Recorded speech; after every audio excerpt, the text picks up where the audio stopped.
Hey, welcome to week 8, lesson 8, Ecclesiastes, the time and seasons of our lives. So time presents itself whether we're ready or not. If a hurricane's coming or Texas with a snowmageddon, time, we have to live through it because once it's gone, it's gone. The opportunity of the moment is time. Well, seasons change too, and during the course of the year, we up here have 4 seasons, and they're different from each other. Some people live in places that have 2 seasons and then a 2-week blimp that they call winter. But our seasons flow based on the world's rotation and changes in our atmosphere. And right now, after several weeks of below zero weather, we're ready for even mud. We're slightly anticipating, in a wonderful way, the change of seasons. So when you think about verse 7, it doesn't make any sense. And this past year seems to have made no sense. And yet when we take the time to look at it and apply it, it really might be more appropriate than we think. A time to rip out and a time to mend, a time to shut up and a time to speak up.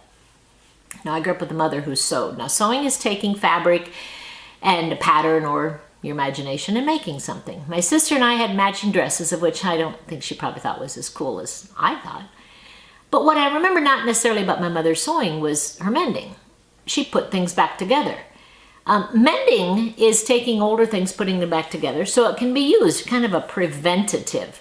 For any of us, mending is probably cost evaluative. It's cheaper to mend jeans than buy new ones. And I mend jeans, and my line in the sand is when I've broke 4 needles, I could buy a new pair of jeans.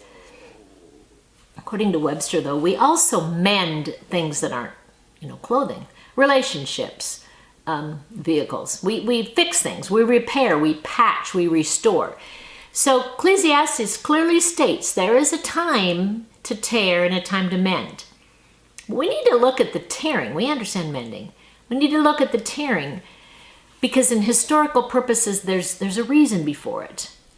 So time, we understand time. There's a time to tear, and that is rending the garments was used to express their grief. Now, this was a common practice in the Bible days, had many symbolisms tied to it. Reuben was the first person in the Bible to rend his clothes. He was one of the brothers when they deceived Joseph and threw him in the pit, and Reuben planned to come back and save him. When Reuben returned to the cistern and saw Joseph wasn't there, he tore his clothes. Now, a few verses later, Jacob, when he found that Joseph was gone, rent his clothes. He tore his clothes, put on sackcloth, and mourned his son many days. Now, this was a common show of grief. Joshua and the elders tore their garments when Achan disobeyed. Jephthah tore his clothes when he realized the vow he had made and his daughter would be put to death. David tore his clothes when he heard the death of Saul and Jonathan. So the ancient society, clothing was a valuable commodity. Clothing were costly and took time to make, and so that took grief one step higher. By damaging some of their most valuable possessions, they reflected the depth of their hurt. The grief then was magnified when they chose to wear sackcloth, a burlappy, coarse material, to outwardly show the pain that they were feeling inside. We don't show pain, we hide it. We smile, we tell everyone we're fine, we put on makeup and nice clothes, and we wear lipstick. Well, of course, now nobody can see lipstick because of the masks, but we'll put on a new mask so we look happy. There are other customs that spoke to the intensity of the tear, but after you tore your clothes and showed your sorrow, then you had time to heal. Healing, mending, repairing, those were customs you needed to fulfill. And there was some griefs, however, you never did repay. So there was a time of tearing and customs for the Hebrew people. A mourner was obligated to tear an account of hearing someone had died. 7 days of mourning, the tear was in the front. One's father or mother, the tear was long enough to expose your heart. One must tear in the presence of others without knives, you ripped. You could be basted after 7 days and mended after 30, but a rip signifying a parent could never be mended. Also interesting, if you were going to sell your garment, you had to tell the buyer if the garment could be repaired or not. Well, the culture in the Middle East may be slightly different now, but it gives us an insight into what was meant by tearing and mending. It was a major life crisis, and tearing was one of the ways they dealt with their mourning, not just for themselves, but for others around them. So let me go way out on a limb and say we need to learn to mourn. We need to learn to tear, rip. We need to learn to mourn, but we also need to learn to come alongside those who are mourning and be more understanding. So if we look around, we will see the tears in people's clothing and understand why they're doing what they do.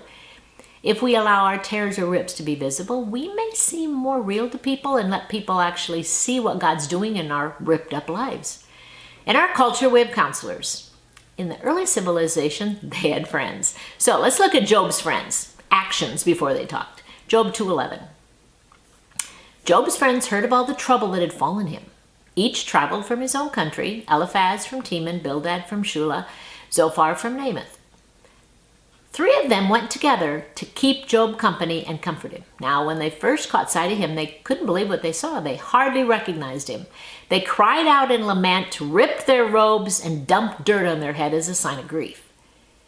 Then they sat with him on the ground. 7 days and 7 nights they sat without saying a word. They could see how rotten he felt and how deeply he was suffering. Well, I don't think I could do that. Now, when I look at what they did, plan a trip, I could do that. Work together to come and love on their friends, I've done that. When they first caught sight of him, they couldn't believe what they saw. He was disheveled, sitting in ashes with ulcers and scabs and probably scraping pussy stuff. I would want to clean him up, get him out of the ashes, get him a bath, wash him, care for him, clean him, cover him with a wonderful, nice, warm, fuzzy blanket, and turn on some music. That's what I would do. His friends ripped their robes, dumped dirt on their heads, and sat with him for 7 days and nights without saying a word. Okay, now the Bible uses 7 as a sign of complete. So was it 7 days? We're not positive. But the bigger reason is the probability, the reason why Job's wife hadn't done what I would have done was, fresh clothes, bathe him, honor his dignity, whatever this disease was. The disease they probably could have deemed as infectious. And when someone was infectious, they were on the outskirts of town. But also, when you are deeply mourning and grief, you might want to be alone too. But if they had all this pussy stuff, it smelled and it stunk, so people would want him to leave. So then here come the 3 amigos. They saw someone they loved, and he was in a horrible condition, and they tore their clothes, and they threw dirt on their heads, and they sat quietly while they processed their mourning. Well, perhaps these 3 friends would have merited favor from God had they practiced the latter part of this verse with a time to shut up and a time to speak up. But unfortunately, they're a lot like us, which we're going to talk about later. So you think about it. These 3 friends coming and sitting. Now, in our culture today, we'd go to counseling to get over it. We'd go to self-help groups to move on. We don't really stay too long in a trash heap, which is maybe why we don't understand mourning. When one took the time to mend the garment, one was ready to move on. Now, Jesus does allude to mending garments in Matthew 9 when he says that no one puts on a piece from a new garment on an old garment. Otherwise, the new makes a tear, and also the piece that was taken out of the new does not match the old. So this was something that people understood when he made that analogy. Oh, we get it. We tear and we rip and we mend. But we walk by people every day that are in mourning. We just don't see them. What if we really looked in the eyes of people and we looked for the tears in their garments? What if we sat there with them instead of trying to say the perfect thing and just cried with them? Now the question is, perhaps, how do we look at people's hearts who are exposed? They've got a rip. How do we look at them? What do we do? Do we cover our eyes, or do we turn and look away and try to find something else to look at? And you've watched it. You've been in situations where people are looking at the corner of the room and looking at anything because it's just awkward. Do we grab a fluffy, fuzzy blanket and cover them up? Do we come alongside and tear our garment and cry with them? What do we tear? Now, along with the comments that Jesus made, also, how do we mend? Now, it's not fair. My kids grew up with Aunt Lori and Aunt Bev. Both were very good seamstresses. They had a mother who could mend. Yep, you rip your pants, I'm on it. You tear out the knee and I'll handle it. You need a hem? I can do that. Prom dress? No, call Aunt Lori. You want a cute little butterfly bead dress or some kind of a quilt? Aunt Bev. Show shirt for your new horse? Call Aunt Lori. Sometimes we run away from mending because we don't know how to do it. Mending anything requires things that also could hurt you. They're called needles. Pins, needles, sewing machines, they do have the capacity to hurt you. So does mending relationships. Hearts, when you mend lost dreams, with every mending job, there is one more stitch in your heart that has a possibility of hurting. But until we mend, we can't complete a healing process. So the question would be, how do we determine what's worth mending? Actually, maybe the bigger question should be, what happens in our heart when we tear? What does our ripping tell about our repentance? And more importantly, how do we come alongside and know what to do to help someone mend the garments and the holes in their garments and mend their hearts? So that conversation leads right up to the next verse. It's part of the verse, and that's a time to speak and a time to shut up. Jacob's friends did stay quiet for a long time. But what does that tell us about keeping our mouth shut? So a picture's worth 1,000 words, or so they say. So you just picture this. You picture 4 men sitting and not talking day after day after day after day. Now, I married into a family that wasn't much for talking. But even after a long silence, somebody's going to say something. It's a long time to be silent. And it's also a long time to go over things that you really might want to say in your mind. So unfortunately, that's what we do when we're silent. We think about what we're going to say when we have the chance to talk. So there is a cost to silence. Silence seems to say, I have nothing to say. But silence, however, should be interpreted as, I have chosen not to speak. Choosing not to speak is a lot different than having nothing to say. So there's a purpose in silence. It's not just a lack of spoken words. Job's friends spoke volumes in their actions. They showed their care by their actions. In our culture, we don't rend our clothes and we don't put dirt in our heads. But we do. We bring casseroles, or we mail cards, or we bring flowers, or we just sit on the couch and hold hands. There seems to be a pressure to speak when one is surrounded by silence. So how does one overcome the pressure and remain silent? Well, it's knowing what to say and when to say it. So let's take a look at Proverbs 17. The one who has knowledge uses words with restraint, and whoever has understanding is even-tempered. Even fools are thought wise if they keep silent, and discerning if they hold their tongue. Wow. And then we jump into James. James 1. My dear brothers and sisters, take note of this. Everyone should be quick to listen, slow to speak, and slow to become angry. And then we go just a little bit farther into 1 Peter 3. But in your hearts revere Christ as Lord. Always be prepared to give an answer to everyone who asks to give the reason for the hope you have. But do all this with gentleness and respect. Well, let's jump back and look at those 3 verses. Let's go back to Proverbs. The one who has knowledge uses words with restraint. Why is it so hard to restrain ourselves? I think it's pride. We want to be the one to make the hurt go away. We want to say the perfect thing. Jesus has examples where he just looked at people and wrote in the sand. We might want to do a little more waiting before we start wording. It seems, and he continues in the verse, that people are considered wise when they hold their tongue. Now, that's the opposite in our culture. Men of many words stand for hours filibustering, and yet, even a fool is thought wise when he keeps his mouth shut. Then James, quick to listen, slow to speak. Stab me in the heart and hang me on the clothesline. Quick means to do something in a short amount of time. Slow means, well, the opposite, but according to Webster, leisurely, unhurried, sluggish, lagging. Sounds more like the tortoise than the hare. And yet, we are quickly to go about listening, and we're to sluggishly approach speaking. Well, then Peter tells us to be prepared to give an answer. But when you see the word but, it kind of cancels out what was said previously. And Webster uses the word negate. It's usually accepted as a signal that the most important part of the sentence is coming up. So when you say but, most people will give attention and more weight to what you say after the word. So Peter, the most important part is but, do it with gentleness and respect. Have you ever tried to cut someone gently? Or have you ever tried to pull a sliver out of someone's foot? They say be gentle and you say, I gotta get a hold of it, and then all excitement.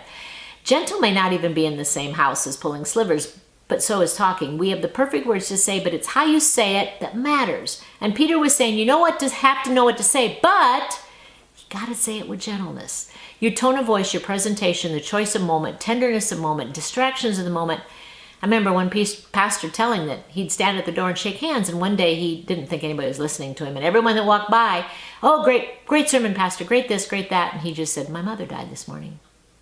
No one caught it. Now, it wasn't true, but he was checking to see if anyone was listening. So just as we speak, we should also be listening to what others are responding to what we say, and just as they respond, we should take maybe 7 days to think about what they said before we respond.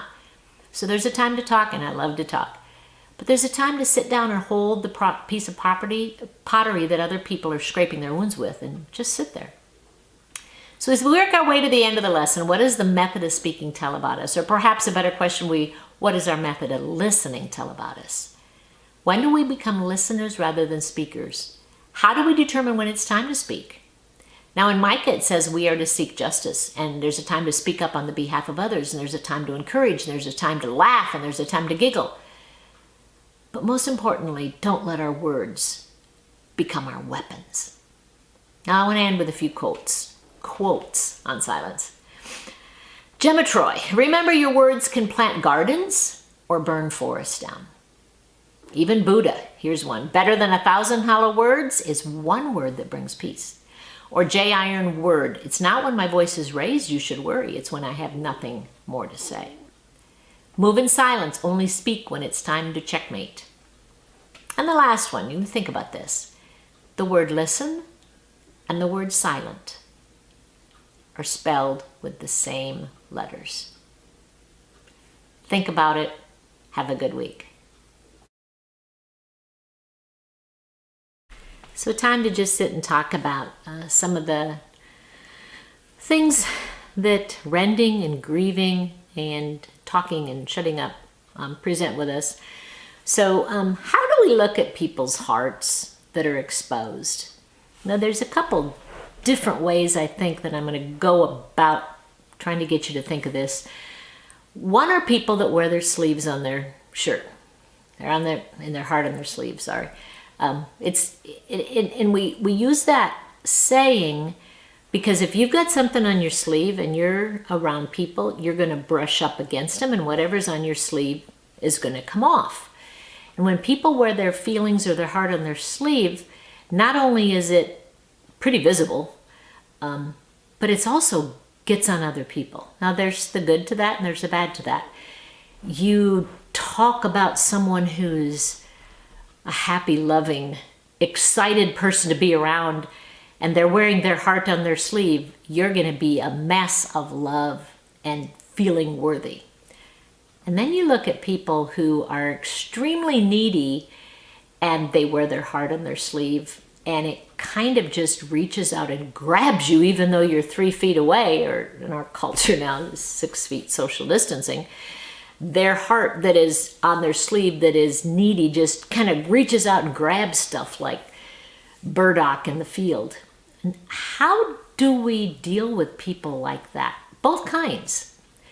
And how, I guess maybe the approach that we've always taken to people and how that affects us is how we are going to wear our heart. So we are going to expose ourselves more if we've had positive experiences of other people. When we are vulnerable, embrace us and encourage us.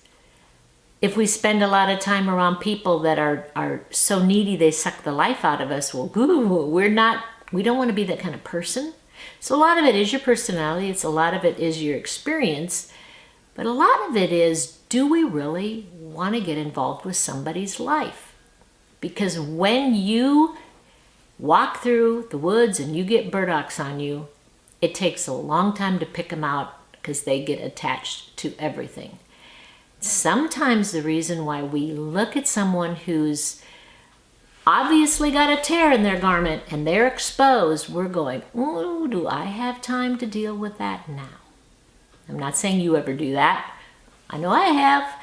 And it's part of our culture because we live in a hurry world. But it's also part of our heart. Jesus took the time to be with people who were needy. He made the time to be with people who were burdocky. And I'm not sure, do we avoid their eyes? And what I've noticed with the masks is you can't see people smile anymore. but you can see it in their eyes. And it was coming out of Quick Trip because it seems to be my favorite place to be. And you open the door for somebody and they look at you and all you see is that. And you can tell right away. Their eyes kind of wink and their eyes go back, and you can tell if they're smiling. Or you can also, when you open the door, they avert their eyes and they look down and they just scurry out. You can tell a lot about eyes. So, do we use our eyes to look for the things happening in other people's lives? Do we avert our eyes? Do we cover our eyes? Do we turn away and find something else to look at? Now, there's times in life when you can't help but see things. And there's times in life where it's awkward. Now, when we first moved to this house, many, many, many years ago, Tyler would have been 2 years old. Well, he'd have been a little older than that. But in the middle of the room, because we tore walls down, so we exposed the bathroom, and the toilet stayed in that spot until we got it moved. It's not a problem when it's me, thee, and the children. But Tyler would just go over and pee in the toilet because it's the toilet and it's there, and you don't want to go upstairs or downstairs, We had a bunch of people who were sitting in the living room, which is where the toilet was. And Tyler came in and did his business. And it's just funny to watch people try to avert their eyes because everyone's looking up there and everyone's hearing it and we're just giggling. But there's sometimes it's awkward. You avert your eyes and you just look for something else. How do we do that with people? We do that when we're driving down the road and there's a guy begging at the corner with his sign, and we just don't look at his eyes. And we do that in the grocery store when we see an awkward situation. Maybe I'm the only one who sees awkward situations in grocery stores, but I seem to. And it's like, okay. And we do that, but do we mean to do it? Do we intentionally do it to avoid looking in the eyes?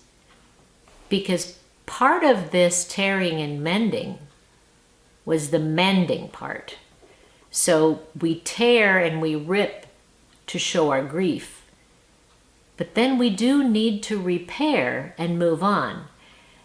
And sometimes I look at the tears of other people and go, I don't think I have the energy to help them mend that.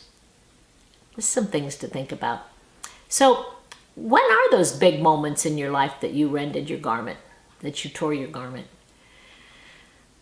I think if we think about the big times in life, we think about death. We think about the deaths of a parent. We had a death of a child. Those are kind of big times to rend your garment. But deaths of dreams. I was going to Alaska. I was going to have so much fun. And I came back to finish Don's book in 1984, and my dad got sick, and I ended up in Minnesota. Of all places, Minnesota. On the farm, milking cows. And then my dad dies. That's a rendable garment. I lost my dream, lost what I was doing for a living, and I lost a parent and ended up in Minnesota. God uses things like that for his good, because eventually down the road, my paths brought me to this farmer guy, and the rest is history. But what kind of tears? Now, those are big ones. Those are ones that everybody notices. Everybody knows. What about the ones that people can't see? The tears that have happened that you don't feel you can repair? People don't really see them, but it's a hole in your heart. So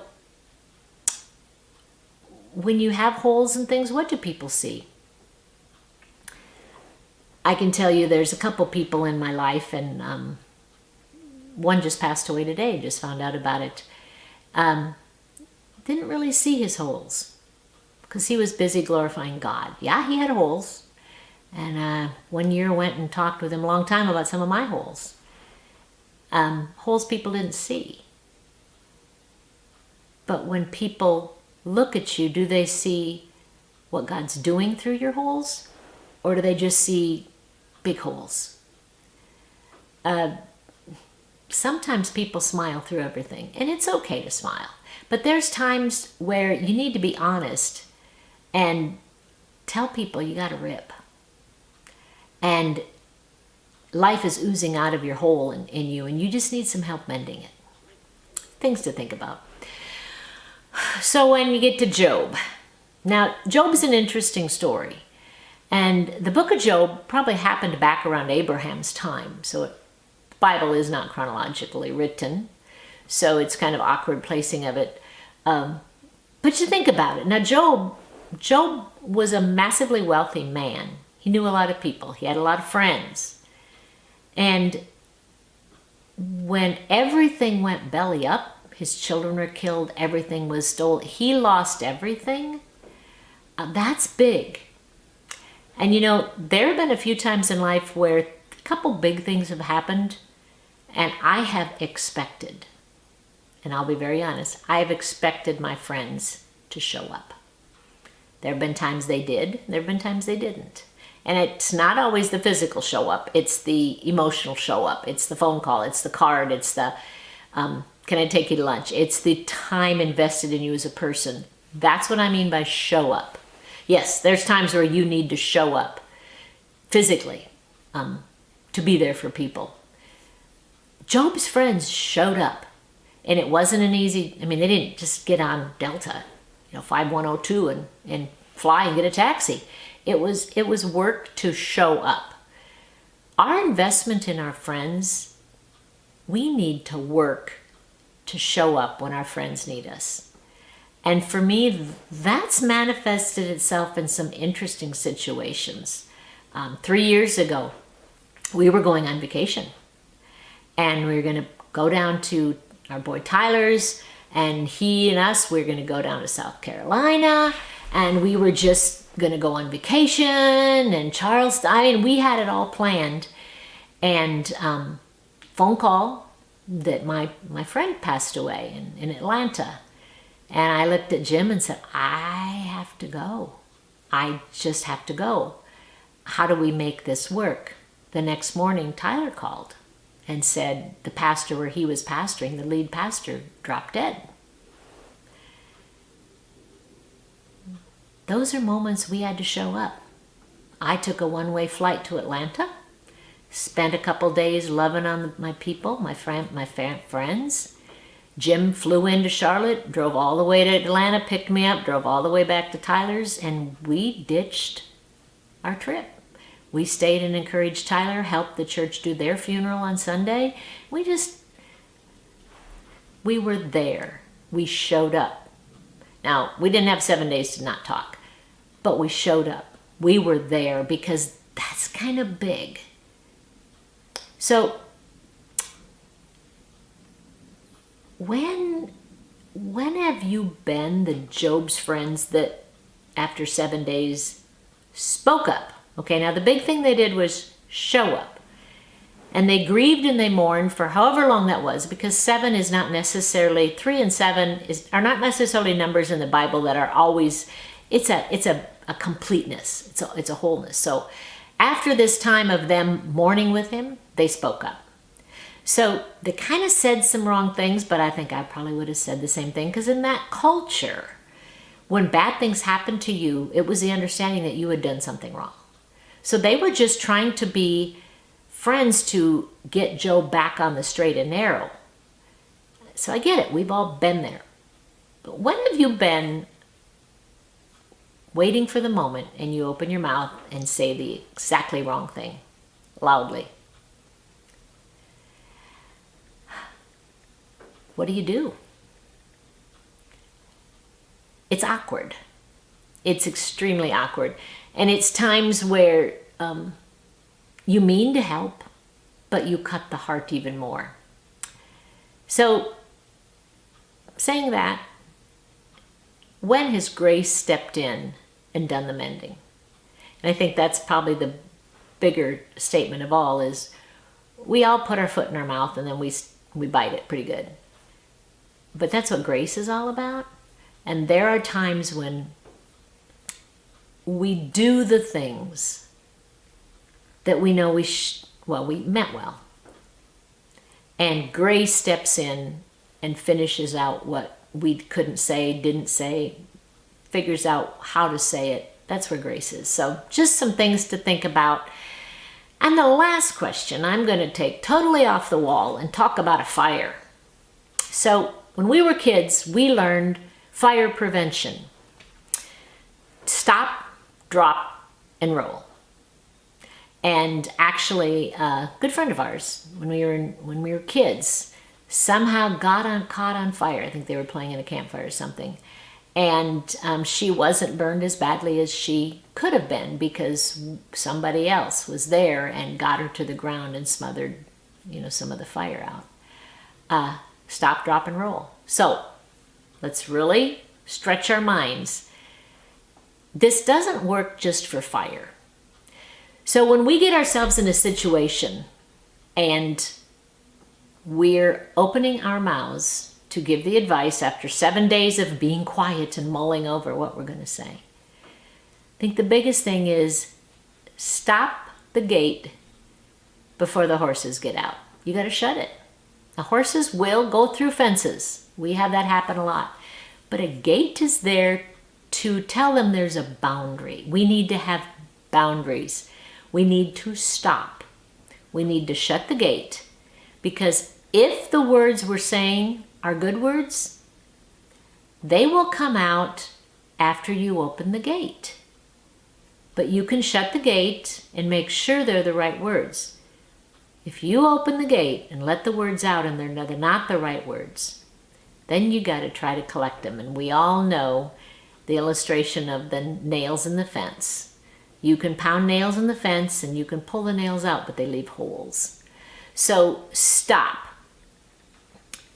If the words are to be said and they're the appropriate, loving, kind words of wisdom, then keeping the gate shut, stopping that forward momentum of what you're going to say for just a bit to make sure it's the right thing.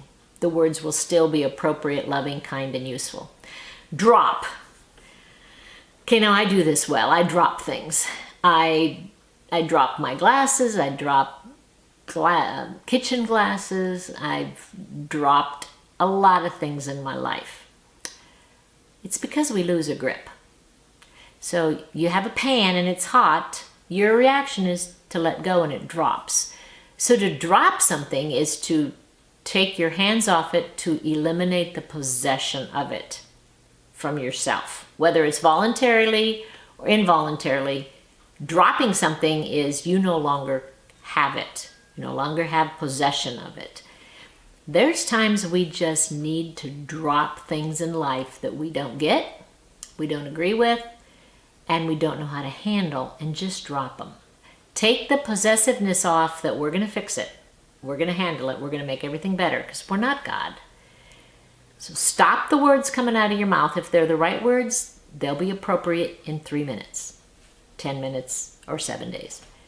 Drop your desire to be in control and in possession of things. Drop it. Let God have it. If it's meant to be yours, God will help you pick it back up again. Roll. Now, when we were kids, we had a campground, and there was 2 big hills. And there was something ridiculously fun about laying down on your side and rolling down the hill. As a child, I thought it was awesome. As an adult, I cannot figure out what possessed me. Because rolling makes me dizzy. But rolling is progress. Rolling is movement. Rolling changes where you are and puts you somewhere else. So when we think about it, stop, take words that we're talking about that we think are appropriate. And the 1 Peter verse, but say them with gentleness. Just if it's an appropriate word, it'll be appropriate in a few minutes. Drop possession of that we have to be in control. We have to be in possession of it. Let it go. Let God determine who is in control and in possession. And roll means to change where you're at. Now that kind of goes in a spiritual way, dealing with people's hearts. There's times where we have the appropriate word. There's times we need to keep our mouth shut. There's times where we can take ownership and help make a difference in someone's heart healing. And there's times we have to take our hands off, and it's God's problem, and God will use us if he needs to. And then there's times we need to just roll away from the situation. So, last question is, does stop, drop, and roll, what does that do to our hearts and our brains when our words go to say something and our brain goes, that's not a good idea? When have you ever been in a situation where you can't stop what's coming out your mouth and it just comes out? Our brain's an incredible thing, and our heart's amazing. And I'm talking about the heart that feels, not the heart that beats, of course. The heart that beats is amazing too. But the more we put those two in tune with each other, the better chance we'll have of saying the right thing, loving people, mending our rips, seeing in other people ways that we can, as we are gifted, help them mend, or ways we can introduce them to people that can help them mend. Our brain and our heart working together with the gentleness, the understanding, wisdom, and knowledge, the knowing when to say, what not to say, and the devotion of being a friend that's willing to come and be a part of the solution. Those are just some things to think about the healing process of there's a time to rip, there's a time to mourn, and there's a time to mend, there's a time to, okay, God has got me through this, I'm going to sew my holes up. And there's a time to look at people who are struggling, and there's a time to step in, and there's a time to heal and you walk forward instead of staying in the mourning much longer than we should. And we call them pity parties. And then there's a time to speak up and a time to shut up, and the wisdom to know the difference. Hope you've enjoyed these studies, and I challenge you to go about and have a wonderful day. Look for people. Look for people's eyes, and look for the tears in their garments, and be a part of loving on them. Thanks.